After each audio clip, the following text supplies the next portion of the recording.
Oh, what up, peeps? Y'all know who it is. Jake Torrance, a.k.a. Jakey J. Man, it's story time again, man. Part 2, man. Y'all know I told the first story time about Percy Snow, the big-ass NFL linebacker. I got into it with. That story did pretty good, man. But check this out. The night I got kidnapped by the hood's most notorious crackhead, man. Now, back in the day, I'm gonna start off with this, man. I come up on 2nd and Belden, man. I mean, 6th and Belden is where I came up at, right? The hood. If anybody know the hood in Canton, Ohio, where all the motherfucking drugs and everything started at, we had 3 bars: Bill and D's, the Belden Grill, and the Breland Club. This is where crack started hitting Canton at the hardest at, right? So I grew right up the street from all this shit. Then on up the street, you know what I'm saying? My gang that I represented was rated R, man. So we was on 2nd Street and we ran that motherfucker. The whole area from 2nd and Bell. Oh man, we just ran the whole, pretty much the Northeast, man. Just put it like that. But we had this street called 2nd Street that we hung on every day and sold our motherfucking drugs, man. This was a while ago. So check this out. I'm motherfucking introduced by this dude. I always knew this dude. It was this notorious, anybody that sold dope in the back in the day, any of my boys, any of them guys, them old ready guys, y'all remember this guy by the name of Kenny Riggins. Kenny Riggs. This motherfucker was the only white dude on the block, right? Big motherfucker, right? I'm talking about, I heard stories about this Kenny Riggs motherfucker from I was little, you know what I'm saying? Rough, tough. He ran with some black dude. He ran with some of the older, rough, tough, like hood dudes that was ahead of my time. But I knew not to fuck with them. And if he hang with them, I knew not to fuck with him, right? Since a young age, right? So, man, let me tell you, man. I say about 8th grade, man. My brother, now this motherfucker was rough, this Kenny Riggs, but I heard all kind of stories, right? My brother, who was 2 years older than me, I say he was about 11th grade. He was already in the streets and shit. Meaty meat, double salute. Love that nigga right there, man. He was already in the streets and he had a little altercation with Kenny, right? Now, Kenny is a tough motherfucker and he was crazy and all that shit, but let me tell you something. My brother, it's another level to this. It's levels to this shit, right? And I don't give a fuck how tough this white dude was and how old my brother was. It's just, like I said, it's levels. So it would have been a good matchup, you know, so people thought. Had something to do with some dope or something. Long story short, my brother ended up yakety knocking Kenny Riggs' teeth out. Now, Kenny Riggs was known famously after that with that missing tooth that my brother knocked out, right? Man, let's fast forward this shit. Now, I'm still at Hartford Junior High. I got to walk home every motherfucking day, right past this motherfucker, through this. I used to take this way home, and it was a short, and I used to have to walk past Kenny Riggs' house every motherfucking day, right? It was all good before him and my brother got into it. So, man, one day I'm walking home, this motherfucker, my brother knocked his ass out, motherfucker. He woke up with his tooth gone, and he was still looking for some smoke. You know what I'm saying? He was that type of white dude. So, couldn't find my brother, man. A couple weeks later, I'm on my way home from school. Me and my brother look just alike. He's just a little bit bigger than me and shit. I guess Kenny Riggs thought I was my motherfucking brother. Now, I'm in junior high, bro. I'm a tough kid.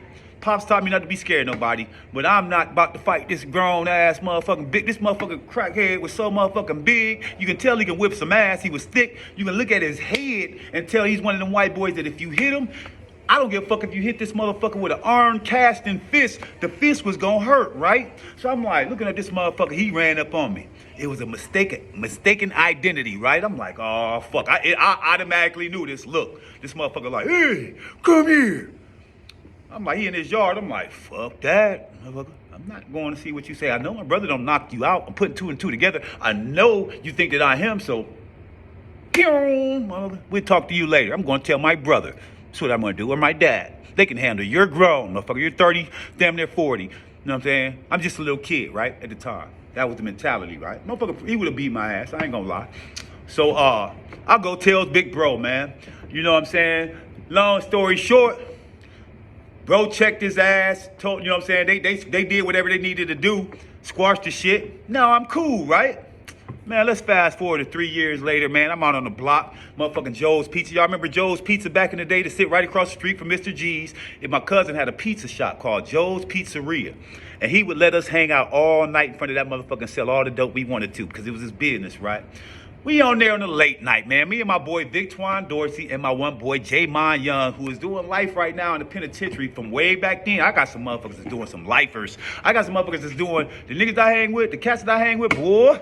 Some of them ain't parole dates ain't till 2072. And some of them parole dates, them others ain't got no parole dates. But anyway, my dude Jamon Young, Victwan, we all out there catching box. Now, we used to catch these motherfuckers. We used to see these money men come up.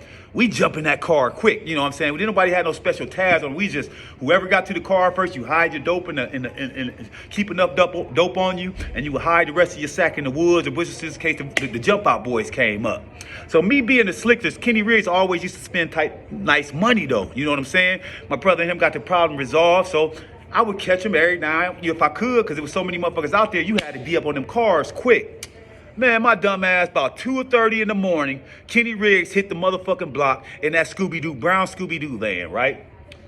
Man, my dumb ass, I'm the first one. Victwan and Jamon, they up there. I think they ordering some pizza or waiting on some pizza. I see that motherfucker hit the top. I laugh at him.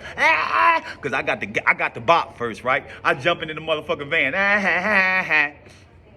Man, this motherfucker. Now, y'all, if you read me, okay, he picks me up on this street here, Joe, this pizza shop here. If you turn, it's a main street called Tuss. You know what I'm saying? He made that left down Tuss. If you make that left, you headed out toward East Canton. You know what I'm saying? If you go this right, you go into downtown Canton. Man, this motherfucker made that left, right? He said he had $80, right? I'm going in my shit. I ain't paying this motherfucker doing me and Kenny cool, right? Man, I get the shit out. Go to hand of this motherfucker. I turn. This big motherfucker got the biggest gun I had ever seen in my life to date in my motherfucking head, bro. I'm like, oh man, it's over. This was the first time I had seen the true meaning of a fiend needing his fucking dope. This is when I first learned the power of fucking crack cocaine, right? Because this motherfucker, to this day, I had never seen a look in my motherfucker's eyes like this. This motherfucker shit was glossing. He was like he was ready to cry and laugh at the same time, bro. It was evil, right? And this motherfucker said, give it to me. I tried to give him the 4 stones. He like, no, give it all to me. I'm like, shit. But now I'm grown. I'm 11. I don't grew up in them 3 years now. I whip Kenny's ass now, and I'm quite sure of it. He ain't no more of that scary shit, right? So now I'm like, damn, but he got the gun. He going riding. Man, we passed we passed all Zavarelli's Pizza, if y'all know what I'm talking about. We go all the way to the McDonald's out there toward East Canton. Past the gas station. It's a gas station out there. So we going to get 4 or 5 miles out of where I'm supposed to be. Man, I came up off that motherfucking shit so quick. Whoop, whoop. Gave that motherfucker that shit. Said, hey, man, now, please. You know what I'm saying? I'm thinking like, let me live. Because I'm thinking this motherfucker gonna kill me, right? Motherfucker told me, get out. I was lucky, bro. I jumped out that Scooby-Doo van so motherfucking quick and so motherfucking square. I didn't have shit on me, man. That's another thing I learned. Stay protected on the motherfucking block. See, I'm thinking that I'm out there with my boys and, you know what I'm saying, we gonna handle shit. Couple of them got guns. I didn't have my guns of my own. I had 2 22s, right? I used to call them my babies. My babies. I used to keep them motherfuckers, but I only grabbed them when I needed, because we wasn't shooting like that back there. Y'all gotta realize, motherfuckers, we knew how to put that work in, right? Now I jumped out that motherfucking van, walked with the walk of shame all the way down fucking Tusk, man. Just fucking feeling like this big, but feeling like when I see this motherfucker, he's gonna die. I swear I was gonna blow this motherfucker. I went home. I never told Victwan and Jamon and them. I walked my ass home. I didn't go back to the thing. It was a fucking walk. It took me about an hour to get to my mom's house, right? Man, I looked for this motherfucker every day. He stayed right on the block. This bitch ass was either tucking in or caving in, or that motherfucker was staying the fuck away. I couldn't find Kenny nowhere. 3 weeks go by, man. It's a good thing. I still hadn't calmed down. I was just probably gonna beat his ass, because at first I was gonna shoot him. You know what I'm saying? No cap. I had it stuck in my mind. I'm gonna blow this motherfucker's brains out.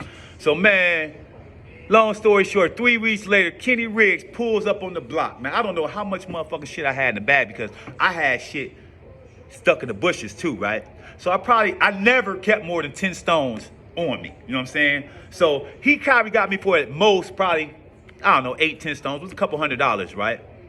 Man, Kenny pulled up on me in a blue Cadillac with a guy by the name of Johnny Brack, old school warrior. I'm talking about Johnny. He got a move. His motherfucker got a submission hold to this day called it Johnny Brack. That motherfucker, his own, he'll put lights out, motherfucker. He put your ass in, and he was devastating. This is one of the cats Kenny ran with. Man, Kenny jumped out that car. I was making a bop.